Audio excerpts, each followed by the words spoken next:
think Edward Scissorhands is hotter than Ichabod Crane, Johnny Depp? I was a weird child, Michael. No shame in that game, I guess, but interesting choice. I will say that. Brian, what's the hottest Johnny Depp role for you? Oh boy, I wouldn't even be able to tell you. You're a crybaby guy, aren't you? This is Opening Kill. The following program contains mature content, explicit language, and detailed discussion of on-screen deaths. Spoilers are unavoidable. Listener discretion is advised. And welcome to Opening Kill, episode 63. My name is Michael Duran, along with my co-host, the fabulous, the incredible, the always organized Brian O'Connor. Oh, please. Keep going. I mean, I'm not stopping you. The talented, the Jameson drinker, Well, tonight, though, it's actually Guinness tonight, so we're still doing St. Patrick's Day. Well, there you have it. Add that to the list. Now Guinness drinker. Well, always have been. Yeah, but always will be. Always will be, probably. So, what have you been up to the past week, Michael? See anything good? I have seen a few things that are good. I'll first talk about one that it's not horror per se, but it stars Matthew Lillard, so I feel like you can always talk about it if it stars Matthew Lillard. It's old. It's from 1998. It's SLC Punk. I have never seen it. And everyone has always told me, I'm a huge Matthew Lillard fan. They're like, well, that's his best performance. And it definitely is. It stars Matthew Lillard, obviously, but it also has Devon Sawa, Jason Segel, and he's like a baby in this movie. So like itty bitty baby Jason Segel. It is really, really good. It's very sad. But like probably Jason Segel's best role and Matthew Lillard's all wrapped up in one little story about kids who are punk rockers and realize that, you know, in order to kind of grow up, you have to sell out and you kind of end up questioning everything that you really believe. And it was just like a really cool dive into that world. And I recommend watching it if you have not. But that's what I watched. I watched SLC Punk. I watched nothing this week, sadly, but good job. I am going to go see Ready or Not 2 with a friend here in just a couple of nights. So I'm excited about that because that's one that I've been looking forward to. Yeah, that's one I wanted to see for quite a while, and it's been getting really good reviews. So I'm excited. I love Samara Weaving. She's so good in everything. Absolutely, she is. Yeah. So as Michael said, this is episode 63, Sleepy Hollow from 1999. So excited about this episode. We've been waiting to do this for a long time, and we have some special guests with us that we could not be more excited about. We have been trying to get Courtney from Jaunty Haunts for a while. Our schedules have just not aligned until now. Her podcast, Jaunty Haunts, is so much fun to listen to. And Courtney, welcome to Opening Kill, or I should say welcome back. Thanks, guys. Happy to be back. I love that our first sort of venture into podcasting, we got connected so quickly and that we're still going and thriving and doing it and guesting. So thanks for having me back. Absolutely. Also joining us, a regular here on Opening Kill. She is one of our researchers, and she is also a very incredibly talented special effects makeup artist, which is why we wanted her on for this one, because there's a lot of that in this film. It is researcher Shay. Shay. Hello. Good to be back. Glad to have you back. So this is going to be a fun movie to talk about. This is one of my favorite horror films. I watch it more than once a year. I will say that. This is kind of like one of those comfort blanket things. You just throw it on and there it is. So love the fact that we're all together doing this movie. I just pictured you like cozying up with like a cup of tea with like a blanket, a Snuggie on you, being like, oh, it's time to mental health day. We're going to watch some Sleepy Hollow. I just thought it was really a cute visual I got. Exactly. I just thought that was precious. Don't forget the popcorn either. That's right. You're not too far off, Michael. So there it is. I do love it. This one feels so fall, which I mean, I love that we're doing it right here in the spring as well. But like this, I don't think there's a movie that feels more like fall than Sleepy Hollow. Like it's one that I always watch as soon as the leaves start to change. Mm-hmm. I usually do it when I Definitely. start craving fall, which is Yes. like about this time. So it worked out perfectly for me rewatching this again because I'm ready for it already. A good And spring ween. Courtney has the distinction of having actually visited Sleepy Hollow when you lived in New York. So we definitely are going to want to talk to you about your experience and what you did. You did some great things for your podcast while you were visiting Sleepy Hollow. So we want to talk about that here as we get into this. But first, just the facts. Sleepy Hollow, directed by one of my favorites, Tim Burton, was written by Andrew Kevin Walker. Released in theaters November 11th, 1999, has a runtime of 105 minutes, rated R for many reasons, and just an all-star cast. Johnny Depp, Christina Ricci, Miranda Richardson, the late Michael Gambon, Casper Van Dien, Jeffrey Jones, and the list goes on and on. Christopher Lee, got to mention Saruman. Christopher Lee, of course, he was in this as well. And, I mean, the Headless Horseman himself, Mr. Walken, so we can't forget him. Absolutely. $100 million they made this for. It turned around and made over $206 million. Tagline, Heads Will Roll, nominated for 44 different awards, including 3 Oscars, and it did win an Academy Award for Best Art Direction, rightfully so. And it's really interesting how they filmed this because a lot of the forest scenes they built on a soundstage and shot this, which is just incredible because you wouldn't know. I mean, it just looks so good. So if you've not seen the movie, in a nutshell, Ichabod Crane is sent to Sleepy Hollow to investigate the decapitations of 3 people. The culprit is legendary apparition, the Headless Horseman. So it starts in 1799. And here we go. It is Sleepy Hollow. So when you were there, Courtney, tell us a little bit about that. Share your stories of the vibes you got, the mood, everything about it.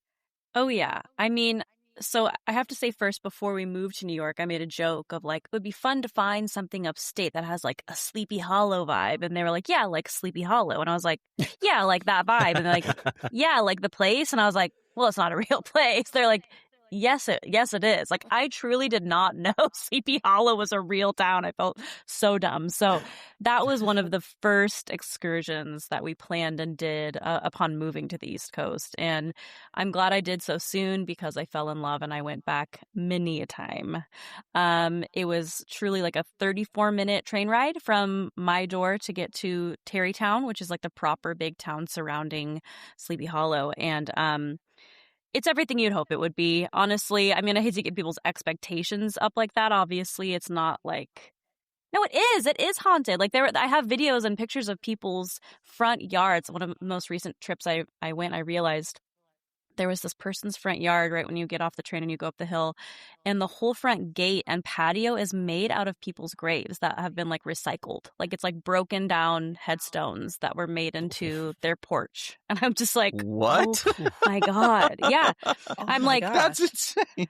A sustainable, spooky porch we love, right? But no, I can go into so much detail. I'll let you pick and choose what you want to hear. But I will say overall, the last trip I went was about 2 weeks before I left forever, which was this last October. And we went to sort of like a fun night market, end of Halloween. And there was an actual Headless Horseman performance where they had a trained black, beautiful horse and a guy in a really wonderful costume riding around as fast as he could around us with like lightning and thunder and all this great effects. And it was like the full Sleepy Hollow experience on this very haunted property, which is the Phillipsburg Manor, right next to the bridge, the famous bridge where the legend comes from. Also got to go to Washington Irving's grave, the writer of Sleepy Hollow, and learn about how his writing was not only fun and inspirational for the spooky community, but also brought so much revenue and tourism to the town and made it what it is today. So yeah, it's amazing, incredibly haunted, lots of paranormal experience, but overall, I can't recommend it enough. It's really out of the way, so if you're not already like going to Manhattan or something, like I understand, but if you're into this stuff, definitely before you die, make a trip of it. Yeah. I mean, I think it's road trip time. All of us, we're going to go and do this thing. One Gas van. prices come down, and then we'll make it Yeah. happen. Yeah, right. Yeah, that would be $8 million to drive across the country. Yeah, literally. Right. Let's take a yacht Worth it. around the continent. That'll be cheaper. There That'd be you cheaper. go. Or So horseback. the movie starts in 1799, and we see Ichabod Crane. I do really love what Johnny Depp was very involved, as he always is, with any Burton movie. But talking about how he doesn't fit the style at all of Ichabod Crane, like how it was written, it was very Washington Irving. He does such a good job of describing everything in detail. So he kind of felt like, well, I need prosthetics, I need this, I need that, and everyone just kept telling him no. Tim Burton said no. The studio, Paramount, said no, and he was like, "Damn it, dude! I want to have the ugly face, the big nose. I want it all." But no, they just made him his beautiful little self. But he encapsulates the character very well, in my opinion. By He does. taking really great, like you can definitely see some of his inspiration from like Sherlock Holmes kind of vibe. He does a little. I was written. He said it himself. Took it from Roddy McDowall from Fright Night. The very interesting style, and then also like the Angela Lansbury from Murder, She Wrote kind of stuff. Anything that he could find and take to become this sleuth that has a bit of a problem around blood. But I really love this opening scene with him in it. Oh my gosh, incredible! Right. It like sets the mood right away of what we know about him. He ends up in a Yeah. courtroom where we find the judge, Christopher Lee, and he decides that he's going to send Ichabod Crane to the fog-drenched village of Sleepy Hollow to investigate a string of gruesome decapitations. And there were 3 of them. The victims were wealthy landowner Peter Van Garrett, his son Dirk, and widow Emily Winship. So, And that whole scene is so sick. The Yes. scene with Dirk and his Peter, because you get this, they're fleeing out of Sleepy Hollow and they're just on the road with their carriage, and they get overtaken by the Headless Horseman, and it cuts off the head of the guy who's driving, and like the guy looks up and he just sees the headless Yeah. body just continuing to drive. And my favorite part of this whole scene is when Peter goes out into the cornfield, and there is the coolest looking scarecrow of all time. I love how the scarecrow looks. And you see something come up, he kind of does that face, then blood splatters against the scarecrow. And I love how the blood looks. It looks very fake, does not look real at all in the slightest. It is very stylized, but I love how it looks. I think it's some of my favorite film blood is the blood in Sleepy Hollow, because I don't know what it is about it. It's just so visually appealing. It's just like, it looks beautiful, kind of. Yeah, it feels very intentional, the choice to make it look like not real, or even trying to be a little not real. Like it is, like you said, it's very artistic. It's like almost beautiful every time it happens, Yeah. Well, and I think that's one of the things Tim Burton is known for, his, these blood effects in all of his horror films. And I think you're right. It looks just beautiful. So here's the problem we have, though, with this scene. The opening kill is off screen. We don't see the driver die, actually. So, or we don't see the kill. So let's do this first. The opening kill. So as far as the kill goes, I mean, it's got to be a butter knife, just because we don't see it. Boo. I know. It's still a good, I'm giving a butcher. I don't give a fuck.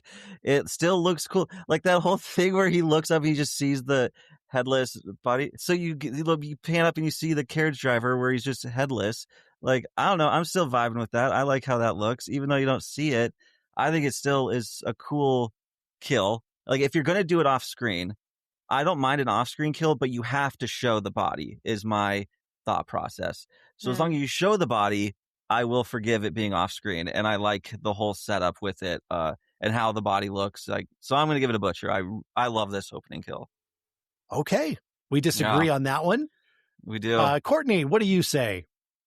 I don't know. I think I kind of agree with Michael, especially because of the title, and it's such a famous historical story. I think if we didn't know, like as the audience, it's kind of like our little secret. Like in the town, it's like we feel the fear of this guy in the carriage, like, what was this? But we as the audience, like, we know what it was. Like, it really is like, gets us hyped, you know? Sure. Okay, Shay, what do you say? It's a butter knife for me, dog. I'm sorry. I will agree with Brian here. So we're 2 for 2 at this point. Okay. Slash down the middle. Evenly split. All right. Just like his head.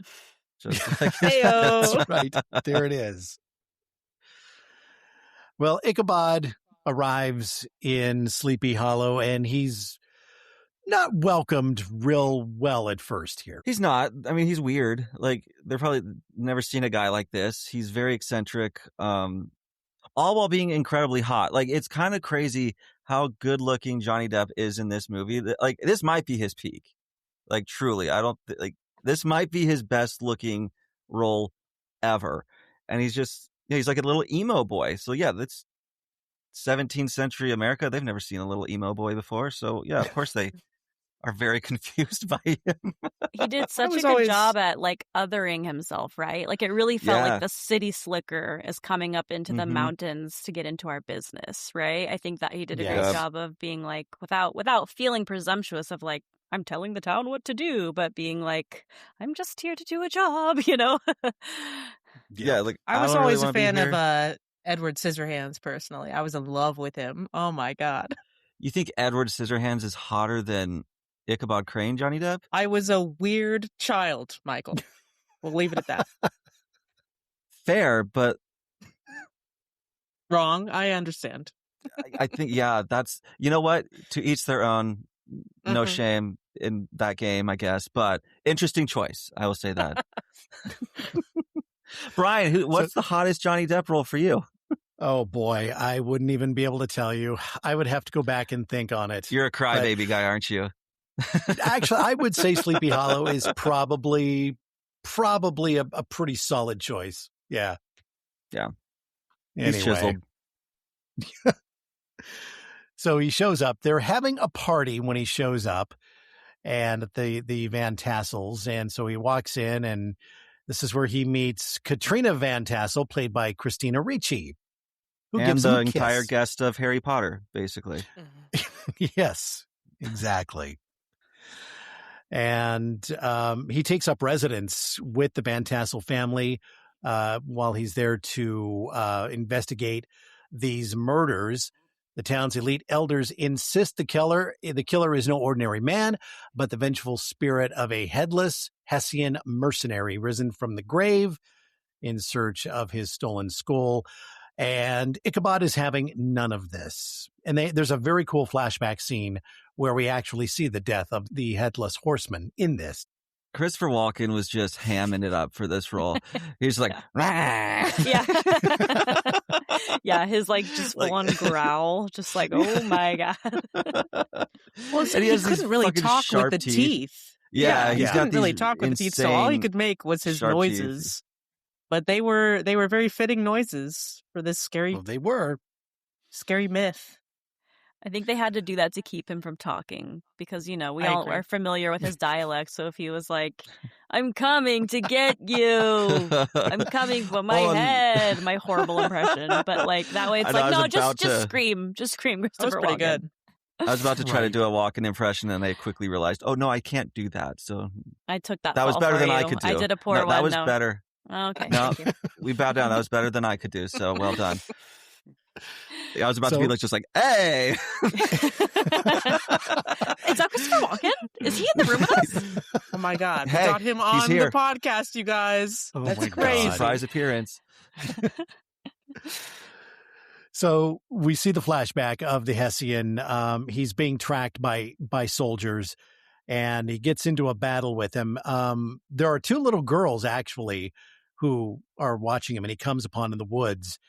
And he's telling them to be quiet. And one of them is holding a branch, and she breaks it to make noise, which attracts the attention of the soldiers. So this is very cool fight.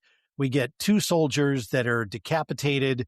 And then we have 5 additional soldiers who take a sword to the gut before the Headless Horseman himself is decapitated by his own sword.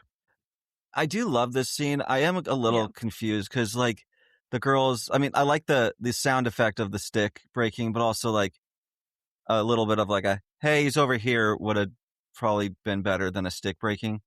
Yeah. Because I don't think I would have been like, oh, we must go that direction. A stick just broke. It's so funny, though. It's so funny. Nothing than a child just like completely disrespecting an adult, just like looking straight in their eyes and being like, no, I'm going to do what I want to do. Especially in like a horror film. I get that Right. look about 3 times a day from mine. That's why you don't like it. yeah. It's a bit traumatic for me. I'm like, Yeah. flashbacks. So even after this story, he's still very skeptical of the Headless Horseman theory. So, and he's brought with him all of these state-of-the-art for 1799 tools in detecting murder. And that was one of the things when he was back in the courtroom. He was telling the judge that he's got all of these new tools to investigate crimes with. So that's why he was sent to Sleepy Hollow, so he could try out his new tools here out in the middle of nowhere.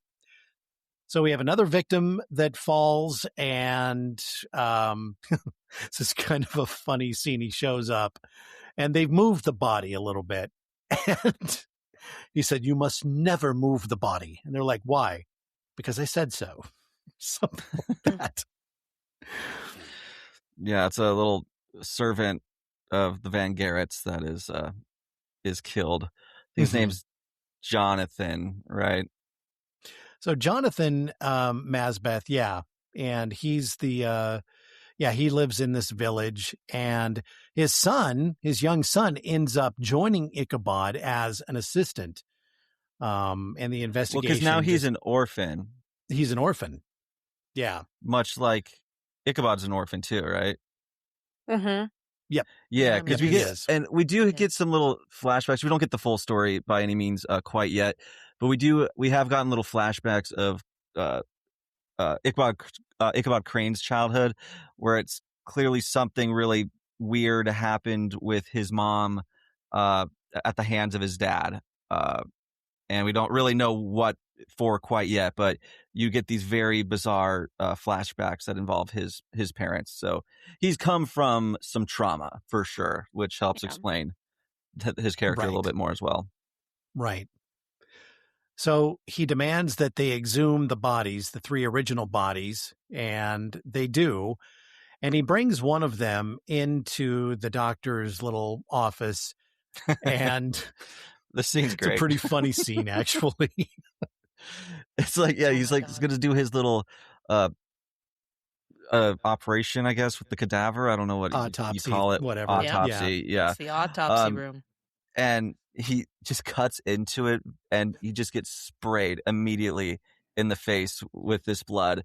And yeah, this is a guy can't handle blood, so he's not thriving in this moment. But he buckles down, and he gets that shit done. And when he's done, he steps out, and he's just coated head to toe with this woman's blood. And he made a very important discovery. And that discovery is that she was pregnant.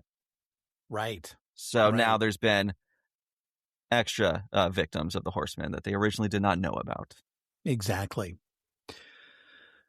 So he comes back outside where the rest of the town elders are waiting for him, covered in blood, and they just stare at him like, "What the hell have you been doing in there?" Horrifying. Because he is covered. Yeah. He's like, "I'm doing my job is what I'm doing. Yeah. I'm getting shit done." Yeah. So Samuel Phillips is another one of the elders, and he decides to take off, and Ichabod catches up to him as he's leaving town. This is at night. And this is where Ichabod finally gets to see the Horseman for himself. And every time he makes an entrance, it's amazing. The storm, thunder goes off and lightning, and, animals run out of the woods. And then all of a sudden there is the Headless Horseman, and he ends up killing Samuel Phillips. And it's pretty cool because he decapitates him, and his head rolls down the hill where Ichabod is basically had fallen down, and the head lands right between his legs and rolls down there and stops. The head And- lands right yeah. in his crotch, and it's iconic, especially Yes. when the Headless Horseman like rolls up on him, and you think he's Mhm. gonna like fuck up Ichabod, but no, he just stabs the head and carries it off and dips out. But that's a great, and Ichabod's face is just Yeah. like he's clutching his pearls, like oh Yeah. my No. my god. Iconic, to say the least. Yeah. Oh my god. And he Just passes the do head think- rolling into his crotch is so fucking funny. Agreed. Yeah. What was impressive, though, was learning that they created so many of these fake prosthetic heads that all had some sort of mechanic to it. Like, they weren't just static. They had, engineered them so that they would, like, twitch or blink or move a little bit. And then, getting stabbed in the head, it all had to look pretty darn realistic in a sense. And it worked, because these heads, Does they look looked good, like though. they were very well mastered. Well, and some of the effects, Absolutely. even of like the beheadings, like some heads will like spin around before Mhm. falling down. Like it's super stylized. Like this is a movie that probably has the most beheadings of any movie. I don't know if that's true, but I would not be surprised if it's true. But it's not. It's a movie that I feel like people who don't like violence and gore could still handle because it's so stylized. It's not really gross, even though it probably sounds kind of gross. Right. I Yeah. agree. I think it is so stylized that it's beautiful in a sense. It's a little funny sometimes. Mhm. Mhm. But most of the time you're just kind of looking at it going like, damn, that looks really good, but not creepy in it, like for the people that are a little afraid of some blood, or if you have a big fear of decapitation. Yeah. I mean, this movie might trigger you a little bit, but not too much because it is really fun to watch. And all the things they did, I know Industrial Light and Magic worked on this one a lot as well. So they're pros at this, of working on the visual effects, making it look, you don't see the wires. We'll say that, of, heads coming off. Everything looks really seamless, which is also Tim Burton's style to begin with. Yeah, this Yeah. is a movie that I feel like is perfect for Tim Burton. And it was kind of crazy because originally this wasn't Tim Burton's passion project. It was this other guy's passion. He wanted to make it. He ended up doing, I think he did some of the like effect work on it. But he was originally wanting to direct it, and the studio wanted to make it a straight up slasher, like just a complete slasher film. But then like there was some disagreements, and it ended up they wanted it to make more of a theatrical kind of type of a movie, and so then Tim Burton was brought on. But I think it's kind of cool. I like this style of this movie. It's one of my favorite styles in a movie. It just looks so fucking cool. From the sets, like they built this whole town. Like this was a set, and it's an entire town, and it Mhm. looks amazing. Wow. Yeah. And Like I think you could like it's- visit it for a while. I don't think it's still there anymore, but like No. it was a legit town that which this is movie why it company won, just built. this is why it won the Oscar for best art Yeah. direction, set design. Mhm. I mean, this whole thing, Tim Burton always has such an atmosphere to his movies, his style. You can tell if you're watching a Tim Burton movie. And this is no For sure. exception. It's just gorgeous. Yeah. And as someone, I'm like, I wouldn't say I'm a Tim Burton fan. I like a lot of his work. I don't like a lot of his work equally. Kind of like he's very hit or miss for me. But like that is one thing you have to be able to like give him props for, is the man knows how to create a look and just nail it. Like Mhm. it's impressive. Well, you know Right. me, the seamless use of practical and CGI, if you can master it like he has in most of his movies, I will always give props to that. Whether you're a fan or not, you will see the work that was put into it. Yeah, for sure. So now it's established that the Headless Horseman is actually real. He believes it now. And he and Katrina get a little bit closer. There's this weird little romance type thing a little bit between them. Because how old is she?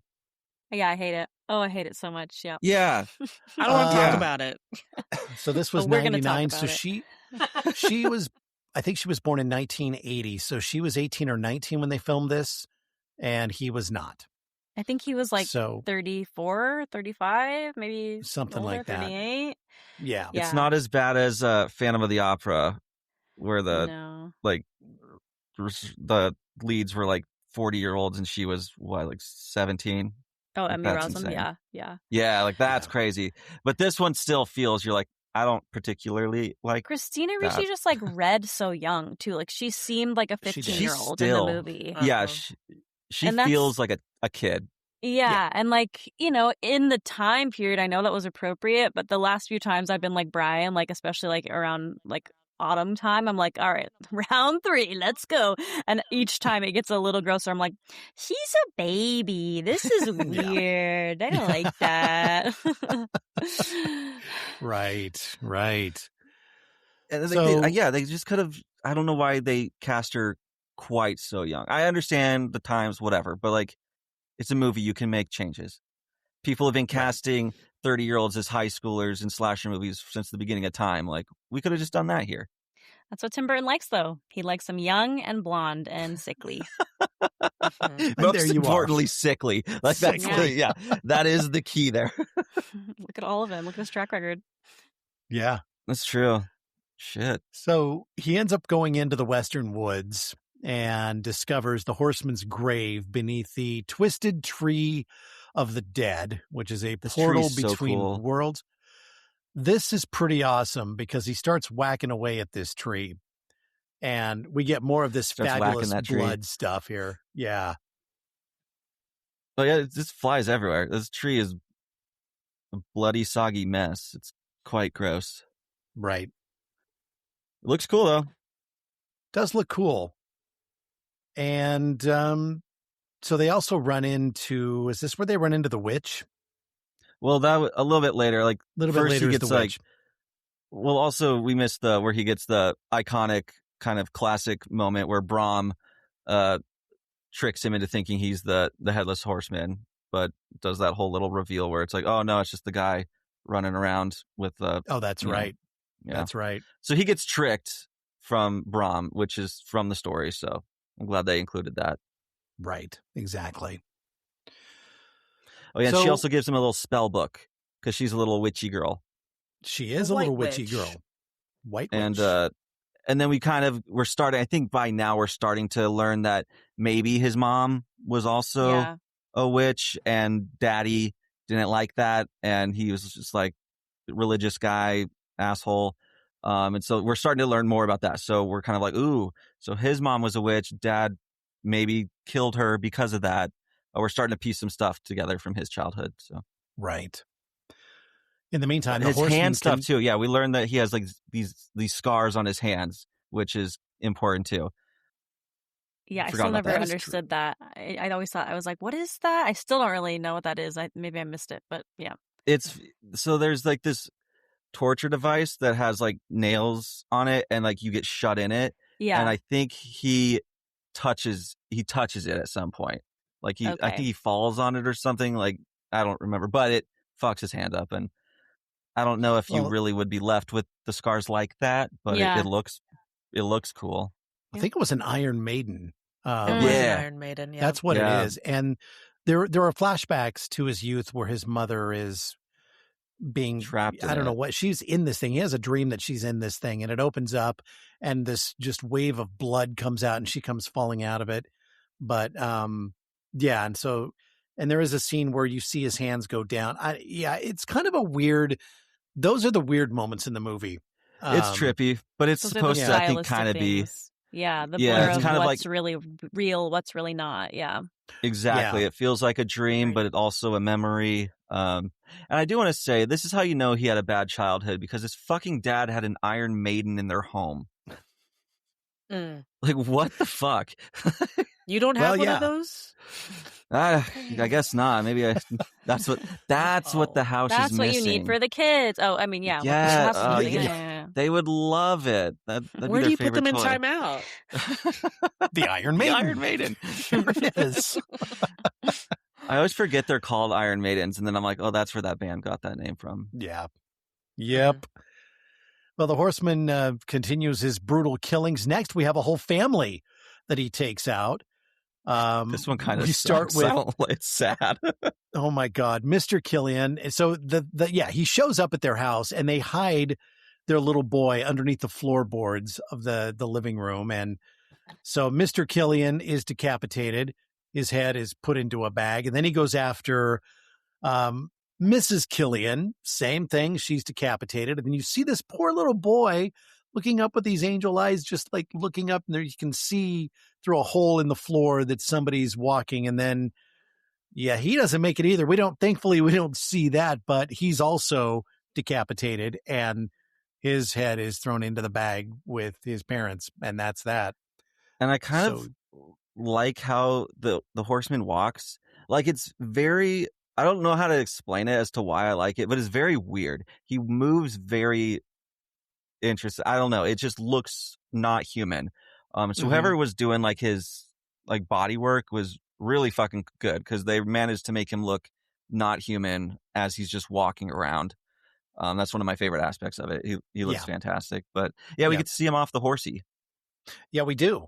We absolutely do. And we mentioned Brom Van Brunt, and he's next. He decides to get into a fight with the Headless Horseman, and so does Ichabod Crane. He's actually trying to stop him, and then he's trying to help Brom, and Brom gets fucked up. He gets sliced into several pieces. It's a very cool kill. Brom had it coming. He did. We don't really like him. Yeah. And I don't know if he like necessarily really does anything in this movie besides like the tricking Ichabod, but like you just don't like him because you know what he is from the story. You don't originally like him in the book, so you're like, fuck this dude.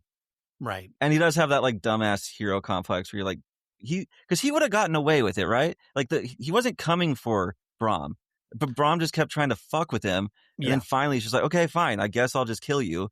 So yeah, Brom has it coming. He would have been fine if he just would have let the horseman be, but he can't, right? Because he's an alpha. Yeah, exactly.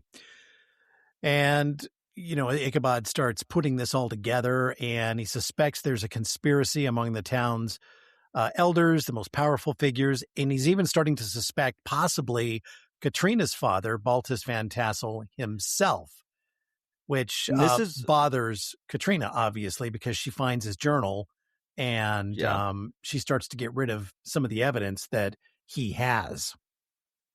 Which starts to make him look even more guilty. You're like, okay, well, you're starting to act real weird here, Katrina. But this is one of my favorite parts, because I've seen this movie a lot, but the end, like the reveal of like really what's going on, for whatever reason, I always mistake, like I can't remember specific little details about it. So it's always kind of like a fresh little surprise, because it is a little convoluted. So I like that it's convoluted enough to where it's kind of a surprise each time I watch it. Right. Yeah, there's a lot there to take in. There's a lot going on. Yeah, there really is. A lot of history. So, a lot of history. We know that suspicion and paranoia really did rule this land at this time in real life. Yeah. So many things happened, fake accusations, and everyone is pitted against each other, and that's kind of what we wanted, unfortunately. That was always the goal, and whoever is the real killer, which we're getting to soon, did a great job at making this happen, where everyone's blaming each other, pointing fingers. As soon as witchcraft is involved, we get a little nervous. Even if it's good witchcraft, it doesn't matter. Witchcraft and that's is like witchcraft in those days. Exactly. Yes. And like that's the kind of the cool thing about Ichabod, because he's kind of represents men of science, and so like when he shows up, automatically that alone is just like, we don't do that here. Like, come on here. Everything is suspicion, and that's all we do. Yep. And just a couple of minutes later, after we see Brom get killed, there's another flashback, and this time it's Ichabod's mom. And that scene that I just mentioned, the flashback where she comes falling out of the Iron Maiden. So that's where that pieces into this. He has this flashback, and we see her die. So already we are up to several kills. We're like in the teens now, and we're like an hour into this movie. So it goes at quite a nice clip for the kills, for sure. Yeah, they keep rolling. And he also has this thing with like a bird in a cage, this little machine thing that's kind of important that his mom gave him. Yeah, like because if you spin it really fast, there's pictures on each side of the little circle, and when you spin it fast, it looks like they're just one image if it's a bird in a cage. So that is also a random important part of the story. Right. So we've got all these strange symbols, secret marriages, and buried wills, and Ichabod's trying to put all of this together. He thinks he understands kind of now what's going on, and then everything kind of flips here. Like we've been talking about, there are accusations all over the place now, lots of paranoia, and we get close here to a few other things. The church scene is coming up, which is one of my favorite scenes. We also have the notary Hardenbrook, who hangs himself off screen. So we see his body here before the church scene. And then we get to the church, and the horseman basically storms the church. And we see Mary Van Tassel, Baltus's wife, out in this storm. And he thinks that, or Katrina thinks that she has been killed by the horseman, because the horseman's now running up to the church and she's in his path. But we find out that that's a little bit later, that that's not exactly the case. So now they're all gathered in the church, and it turns out the horseman cannot cross onto the church property, which they're kind of in a safe space right now. Yeah, he gets up to like the property line, I guess, and he ends up The stopping. fence, So they all think they're totally safe in there until he gets kind of ingenious with his methods, and this scene is so fucking cool. It's crazy. When he just sends that giant spike thing. Right before that, we have a couple of other kills. We have Dr. Lancaster, who is beaten in the head with a wooden cross, because now the people are starting to fight amongst themselves inside the church. The Reverend Steenwick is shot. So that happens. And then, go ahead, Michael. Tell us about this cool kill. Yeah, the horseman just kind of like gets this little device where he chucks this giant long spear in through the window. It impales this homie, and he gets just ripped out of the church onto the ground, where he's then he gets end up putting like in his head is in between these two pieces of the fence, and then the horseman just kind of walks by and just lops it off. It's like a guillotine, is what it is. Kinda, that's what it ends ends up makeshift being guillotine. like. Yeah, no, he'd taken a wooden post from the fence, tied it to the rope, and threw it in. And it's like he's got good aim because he hit it. He does. With no head. He's got no eyes to aim, yet nope. But he got it. I was going to say he maybe uses like echolocation, but that still involves a mouth. So I don't know how he's seeing. Vibes. It's just vibes, man. He's Powers just vibing from the out. Underworld, yeah. The power of the horseman vibes. Man. But yeah, he basically kind of just went fishing for him.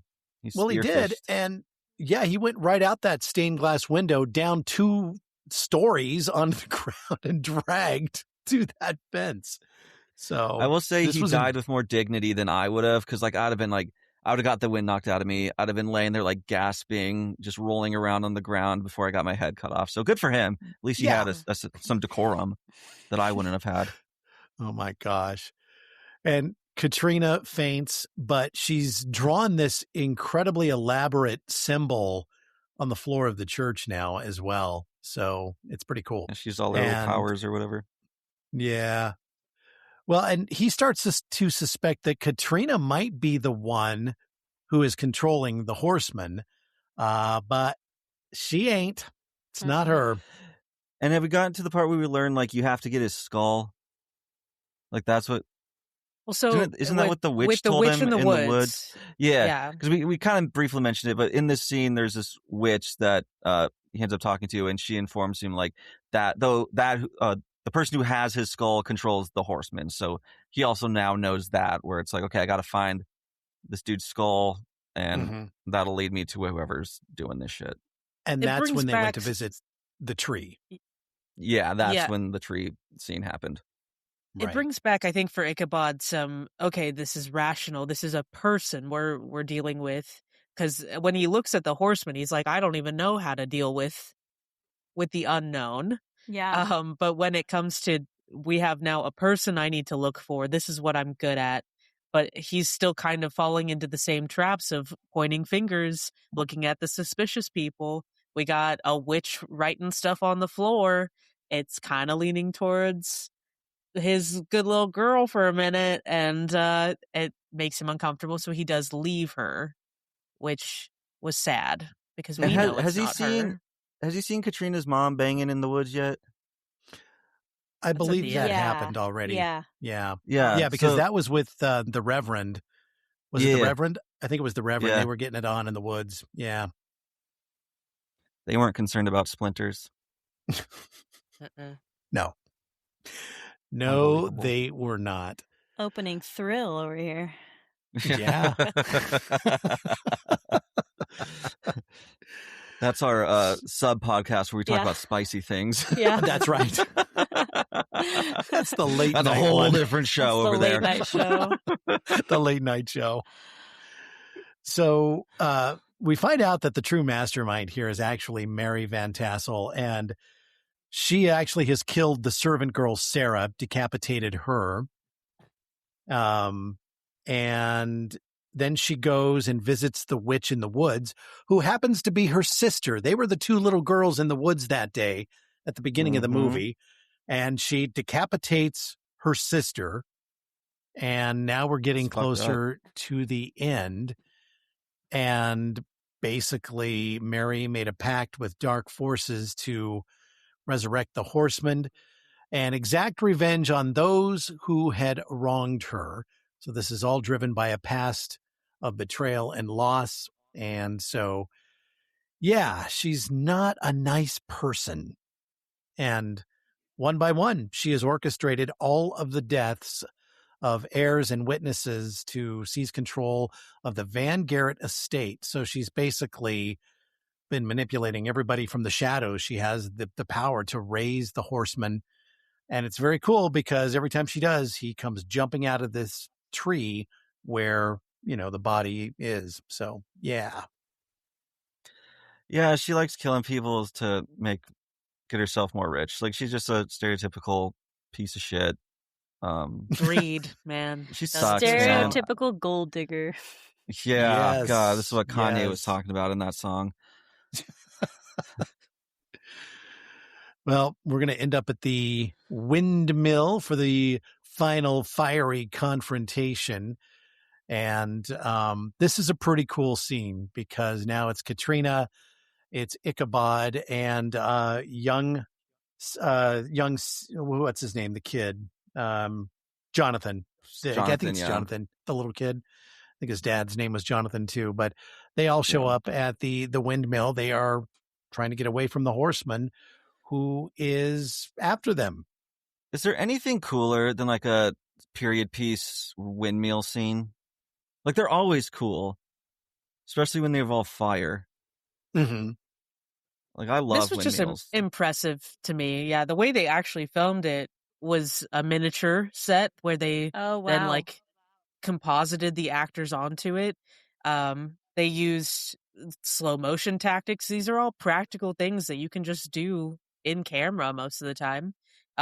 They used real pyrotechnics, so the fire was real, but then just put the actors in afterwards, so it was safe still, which is always good. We like safe actors. But it was so impressive watching that movie again and again, and you're looking for the faults sometimes, or I find myself doing that, of like trying to see how did you do that trick? How did you do it? But it was impressive.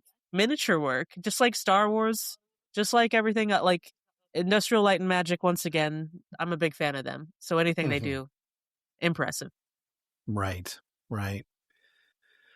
Well, Ichabod has actually retrieved the horseman's skull and returns it to its rightful owner. And so now he's not under control anymore by Mary, so he turns on her. And this is, he kisses her with those big ass, sharp knife-like teeth. This was kind of disgusting. No, and so painful hot. to watch. Best kiss ever. Oh, God. Too much? Yeah, I don't know what he does to her, but it... Yeah, doesn't his tongue like unfurl and then like go down her throat? Yeah. Yes. Oh my goodness. It's like Gene Simmons, but icky. Different. It's like the devil as Christopher Walken, you know? Yeah. Definitely. And yeah, it's gross. they take off on the horse, and the horse dives back into the tree with her, and the curse is over. That's it. It's done.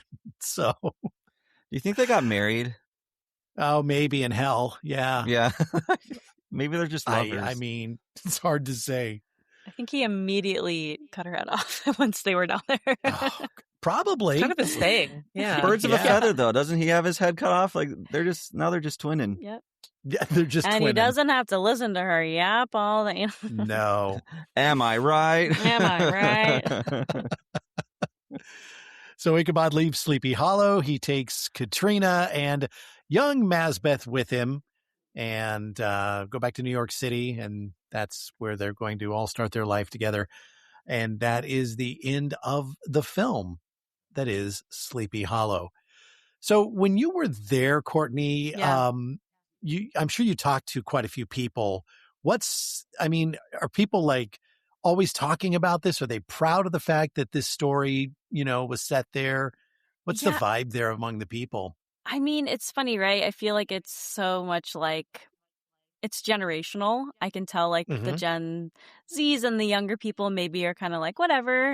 Not to say that they all are, but like the high school is literally Sleepy Hollow High School, and their mascot is the Headless Horseman. And like there's Sleepy Hollow Police Department, and on all the on the police cars, it's the Headless Horseman. And like the signs are orange and black. Like it's so cool. So I think the town and the community does take a lot of pride in the story and how it's like kind of shaped their town. Yeah, because I always said, like, I just feel like it'd be so cool to go to college and be like, oh, me? I'm from Sleepy Hollow, So I imagine you have a sense of pride, but especially I think, people like 40 and up, like the decorations are just incredible, like, especially around Halloween. Like, this town really goes all out, especially like along the main drag. And not only from the Headless Horseman, but from the history of the area, there are so many famous haunted mansions and manors that do a lot of tours that you can pay to go and see these properties. And I forget the word, not tour guide. I mean tour guide, but there's another word for them. The docents are so incredibly like excited to tell you the history of this land, and like whether they're locals or they moved there from somewhere else, like they really do. They love it. They take a lot of pride in it. Yeah. So like compared to like the view, like the visual of the town in this movie, is it similar to the real one? Like what's the look of the actual town? No, I know. So I mean, it's definitely like along the Hudson, right? It's just right on the river like that. And it's sort of like a mix of Ashland, Oregon, and like Fresno and what you see in the movie, like there's like a lot of historical little well-kept areas, and then like a lot of cute little shops and things, and then there's like gas stations and 7-Eleven and like more normal stores, right? It's like a great blend of all the way back in time to that. I know that's a soundstage, but like that time kind of carried through to now, especially when it comes to the layout of the city. It's very windy and like it's very uphill and downhill, and like the streets are not on any sort of like grid that makes sense. It is very cool how they've kind of kept the original paths. Yeah. Nice. Very cool. Yeah, we definitely need to make a trip out there. I would love. And you went in October? Yes. Yeah. I went. I think I probably went to Sleepy Hollow maybe like 12 times. But I went on Halloween. I went on Halloween Day twice. Oh. Yeah, just because I'm an adult. I'm not, and I lived in an apartment. It's not like I'm like giving out candy to trick or treaters. Right. At least in my building, that wasn't a thing. So we'd get on the train and it'd be cold and foggy, and we'd ride up and we'd go to like our favorite coffee shop and then get lunch and walk around and then just like take in all of the vibes. Yeah. And they also do a huge, not on Halloween Day, like the weekend before, usually like a huge Halloween parade. That's like the biggest Halloween parade ever, and the Headless Horseman like rides through the whole time. Hell, I think I'm just Wow. going to move there. That's What cool. I mean, come on. I could live there. Honestly, In a I was heartbeat. ready. I'm not kidding. We were seriously looking into like, could we ever afford to get a house here or live here? And like, it's just everything is so expensive in New York State. I mean, not everything, Sure. obviously. You go really high up there, things get more affordable. But certainly in Sleepy Right. Hollow, you're not only buying like a $900,000 house, you're also buying the fact that it's from the 1600s and all the problems that Yeah. come along with it. So we were like, Yeah. probably not, but yeah, my God. guys, get out there. Yeah. And there, like I said, it's super haunted. I've had a lot of paranormal experiences. So if you ever want to listen, I literally on Jaunty Haunts have a Sleepy Hollow episode where I tell some of my favorite stories that have happened there. It was so good. Yeah. I mean, Thanks. yeah, no, I definitely, I actually own the book. It's more like a short story. It's not like a full Yeah. novel. Yeah. Mhm. And I have it somewhere. I'm looking at my book shelf here and I don't see it, but it's a very thin book. But ever since I was a kid, this has been one of my favorite stories. So I remember when the movie came out, I was so excited and I saw it in theaters and it was better than what I thought it was going to be. It was just pretty amazing. So we did end up with quite a few kills in this. Final kill count was 27. So lots of stuff going on here. Favorite kill. Who would that be for you, Michael? I forget his dumbass name, but it's the guy who gets ripped out of the church. Baltus. Baltus Van Baltus. Tassel. Yeah. Yeah.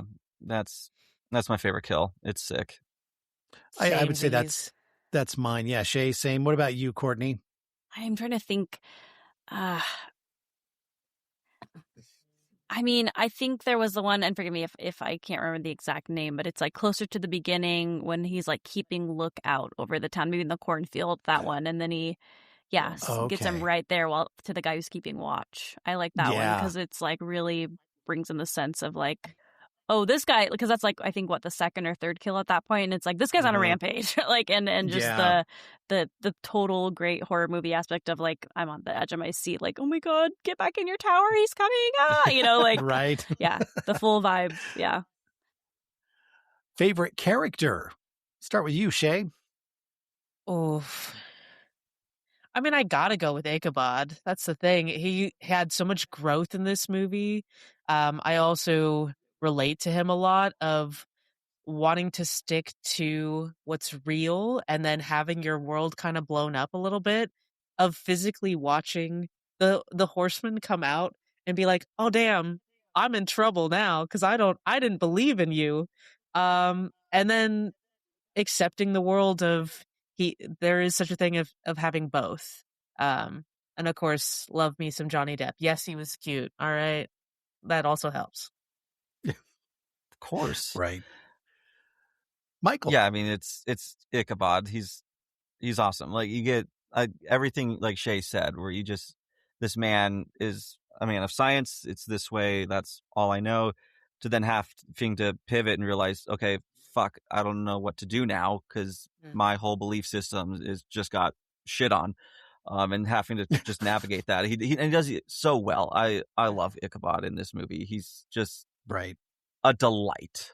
We love growth. That's what it is. We love growth in a person. Yeah.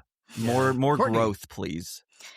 Yeah, I mean, speaking of growth, my favorite was the horseman for sure. Like, we have such a fear and hatred of him the whole time, of like the whole town is against him. He's terrorizing everyone. And then we find out like it wasn't even his fault. Like he had no control because of the bounds of magic in this world and how they did it, And so the fact that the minute he is like freed from this, that he's like, revenge, girl, you're going like goodbye, bye. Yeah. Yeah. No. And just like honestly on an actor level, like you talked about it, Michael, his physicality, right? Like he had no lines, he had no, face to be expressive, and like the physical acting of, I know it wasn't Christopher Walken, like I'm sure it was him and a guy just being, his body, but just a great job altogether, being very menacing, but also feeling at times like all of a sudden he had to leave, and it was like, that was weird. And now it's like, then you learn why. It's like, oh, okay. So anyway, yeah, the horseman. Yeah. Good answer. And I went with Ichabod just because same reasons Shay and Michael mentioned, but the Horseman, that's a good one too. Yeah. Favorite scene? Mine was actually Brahm and Ichabod taking on the Headless Horseman. I just thought that was a very cool, very well choreographed fight scene. And I like that one a lot. I love the What about bridge you, Courtney? too. Yeah. The bridge, yeah. I think, just those establishing scenes. I know, I mean, it's kind of vague, but any of them that are just showing the view of the town and have that droning music and the leaves falling, those ones that immediately pull me into the world where I always want to be, just like, woo, like those, for sure. Right. Same for you, Shay? I would actually pick the autopsy scene because it was so incredibly done. You know me, I love some good blood hoses when they're used correctly. And they work. Oh, they worked. They worked. Well, maybe they did too in well. this one. Yeah, but not always. We know that. Right. Yeah, and I loved the storyline at that point. We're seeing the fear, but trying to push past it. Oh my gosh, and all the blood. Love it. Yep. Yeah. Michael. So my favorite scene is Courtney's favorite kill. I think the lookout tower scene is brilliant, especially because like you see the tree line and like when he's cut like on the way, that fog rolls in. Like it's visually, you're like, oh, like it's something wicked this way comes. That instant feeling where, and then you get that intense just moment of please, get back. What are we doing, everyone? It's really really good. I think it's the most tense scene in the movie for sure. That's my favorite scene. Okay. And now we have to ask the question, how screwed are we? I probably would not survive this movie. I would be one of the first ones to go. That's my opinion. I mean, if I'm on the family bloodline like list, I'm toast. You can't really beat him. You can just kind of luck into finding his head, but that's really it. So no, I'm toast. Right. Oh, it depends. If I'm as broke as I am now, I don't think I'll be on the list, so I might be okay.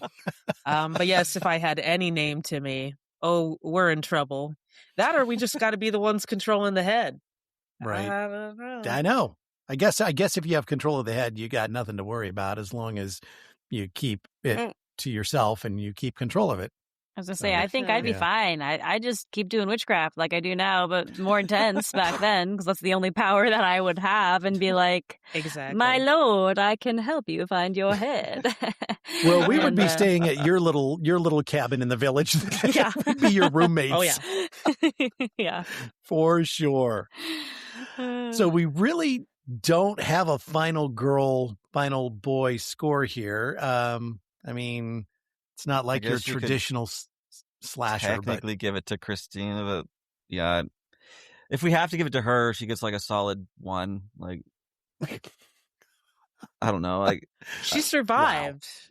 Yeah, she gets more than a 1. I don't know, like she's not a traditional final. Like I don't know, she doesn't really have the final girl tropes, so it's just like I don't know, whatever. Well, I'm going to give her a 9 just to offset your 1. Okay, Brian. I mean, that's fair. Honestly, I'd be a middle. I'd be 5. Okay. That's how I was feeling, like 5 or 6. Like, girl, you had some stuff, but you were also like really not communicative when it would have helped you to like communicate. Yes. No, she's shady. She's weird. Like she's not. Well, she is a child, so right. So like, yes, she is. We established that. Oh my gosh. Yeah, it's like, I guess she's a final child. Like the final child. Yeah. Star grade from movie. 1 to 5.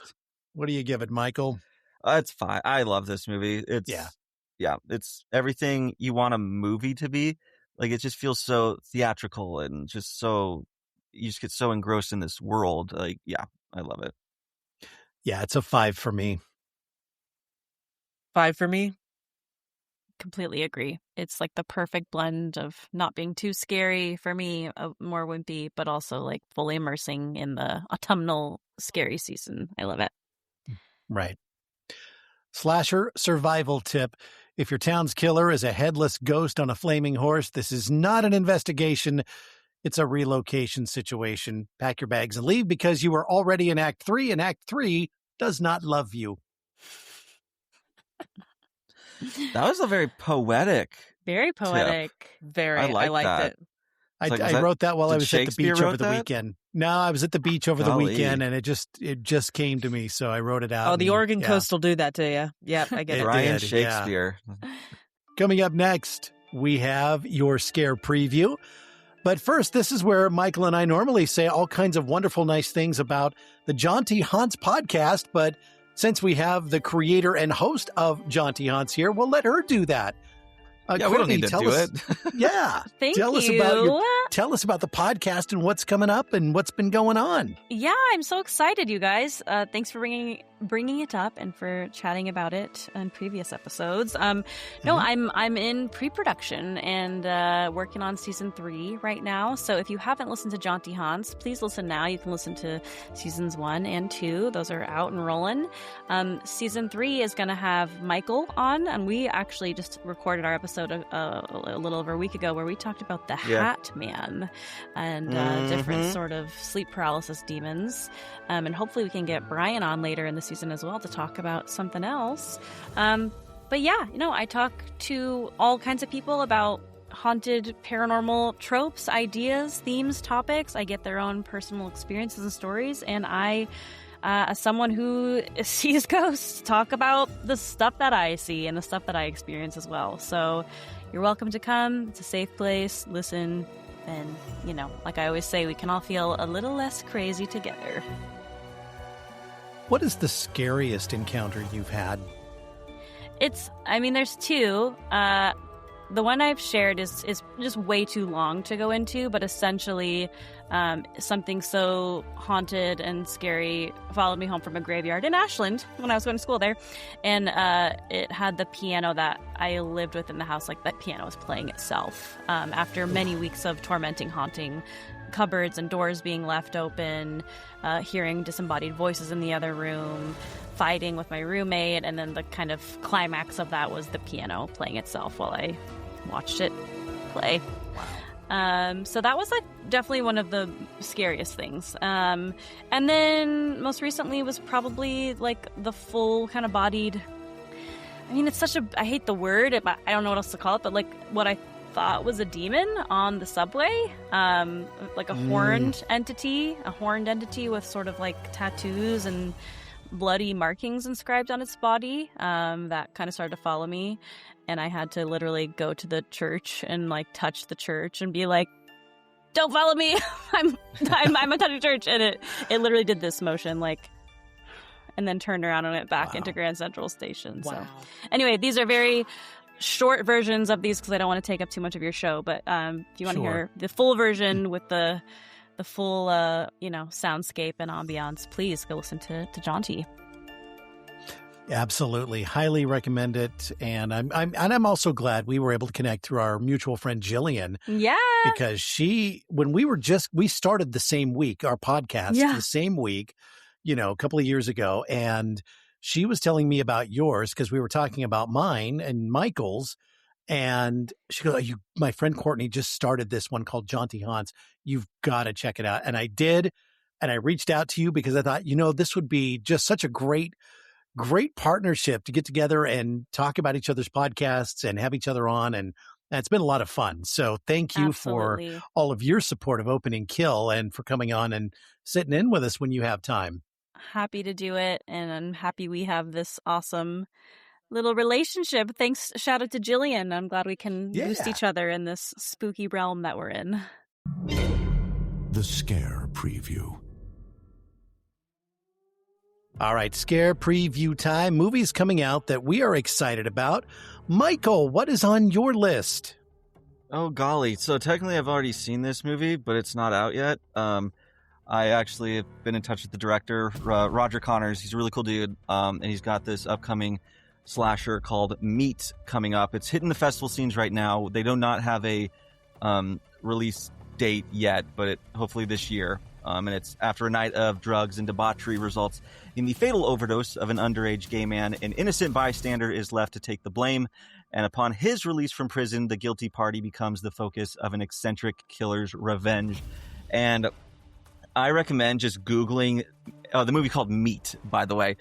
Google Meat Killer. This killer has one of the coolest visual looks that I have seen in a slasher movie. This movie is really cool. It's definitely low budget, but you get all the passion that is been put into it. And I've chatted to the director a little bit about his experiencing growing up in the gay community that inspired this movie, and it's just really cool. I loved the peek into the culture that it gave me, and it's set in one of my favorite cities of Cleveland, so it's just really cool, and I recommend everybody checking out whenever it comes out. But it's really good. I loved it. Perfect. Meat. And we might be Meat. talking to that director on Opening Kill in the near future as well. So stay tuned for that. So mine is a film called The End of Oak Street, directed by David Robert Mitchell, also written by David. And basically, after a mysterious cosmic event rips Oak Street from suburbia and transports their neighborhood to someplace unknown, the Platt family soon discovers that their very survival depends on them sticking together as they navigate their now unrecognizable surroundings. Anne Hathaway is in this, Ewan McGregor, Maisie Stella, and Christian Convery. Release date of August 14th in theaters. So looks very, very good. Yeah, they just released the trailer. It looks like it's going to be so much fun. Oh my God. Yeah. This is a summer blockbuster. I cannot wait. Yep, definitely. Courtney, what do you have? I have, and I hope this is okay. It's not a movie, it's a show, but it's come out recently. It's called Something Very Bad Is Going to Happen on Netflix. Ooh, I want to see this. Yeah, It looks so good. with Adam DeMarco, Gus Burney, Jennifer Jason Leigh, like fun stacked cast, but also like a lot of newcomers. And the preview itself looks pretty vague, but essentially the sort of summary is it's 80 episodes. It's a horror series following an engaged couple, Rachel, played by Camilla Marone, and Nikki Adam DeMarco. They have a rural wedding weekend, and it's plagued by bloody omens. Rachel discovers her bloodline is cursed to die if they marry someone who isn't their soulmate. This leads to a desperate, paranoid fight for survival. So... yeah, I'm excited to watch it. I haven't watched it yet, but it looks really, kind of gory and fun and dark and scary and kind of something I'm craving in springtime, Yes. Agreed. Yes. Yeah, it's on my watch list, so I want to see that one too. Yeah, I'm excited.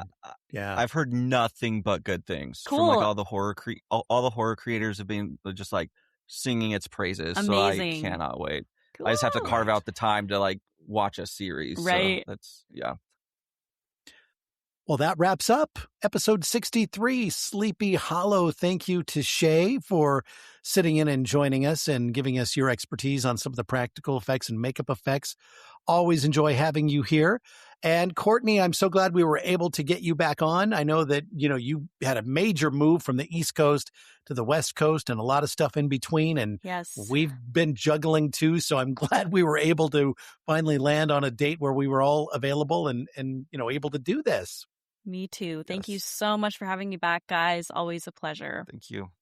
And don't forget to check out Courtney, season 3 coming up soon of the Jaunty Haunts podcast. And if you've not checked it out before, go back and binge seasons 1 and 2. Highly, highly recommend. And subscribe to our podcast. You can follow us on Instagram and Facebook. We're always pretty busy on the socials. And we're on video now too, Michael. Holla at that. Yeah, we've got the video version over on our YouTube page, so you can check that out. If you prefer your podcast the old-fashioned way, that's also fine. Audio is available on YouTube and also across all the podcasting platforms. So check us out wherever you enjoy getting your podcasts. And if you have a recommendation, you're like, hey, I want to see you cover this movie, shoot us over the movie at openingkillpod@gmail.com. All right. Thanks for checking us out this week, and we will see you next Thursday with a brand new episode. See ya.